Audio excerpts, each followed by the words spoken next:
دوای ئەوەی لە 4 نیسانی ساڵی 1990 هێزەکانی سوپای عراق شاری هەولێریان داگیری کردەوە، هێزەکانی بەرەی کوردستانیش بەرەو پیرمام کشانەوە لە 7 نیساندا و پێش ئەوەی هێزی پێشمەرگە سەر لە نوێ خۆی ڕێک بخاتەوە، هێزەکانی عراق بە پاڵپشتی تانک هێرشیان کردە سەر بەرزایەکانی پیرمام و داگیریان کرد.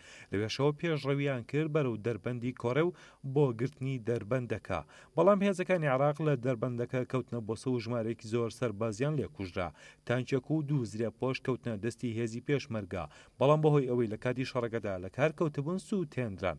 ڕۆژی 11 نیسان هێرشی دووەم هێزەکانی عراق بۆ سەر دەربەندی کۆڕێت دەستی پێکرد، هەرچەندە لە سەرەتادا هێزەکانی عراق دەستیان بەسەر بەرزایەکانی ڕۆژئای چای کۆڕێدا گرت و لە هەندێک قۆڵیشەوە پێشڕەویان کرد، بەڵام زۆری نەبرد. هێزی پێشمەرگە بە سەرۆکاتی کۆسڕە ڕەسوول عەلی و بە بەشداری پێشمەرگەکانی یەکێتی و پارتی و شیوعی و زەحمەتکێشان و سۆسیالیست بەرزایەکانی ڕۆژئاوای چای کۆڕەیان ئازاد کردەوە و لە دەربەندەکەش هێرشەکەی هێزەکانی عراق تێکشکا و ژمارێکی زۆر سەرباز کوژران و تانچێک و 2 زرێپۆش و ژمارێکی زۆر چەک و تەقەمەنی کەوتە دەستی پێشمەرگە.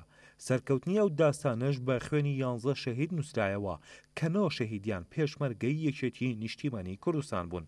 ئامانج و پەیامی سەرکی داستانی کۆرێ بریتی بوو لەوەی هێزی پێشمەرگە سەنگەری بەرگری پاراستووە و توانای بەرگری لە نیشتیمان و خاکەکەی هەیە.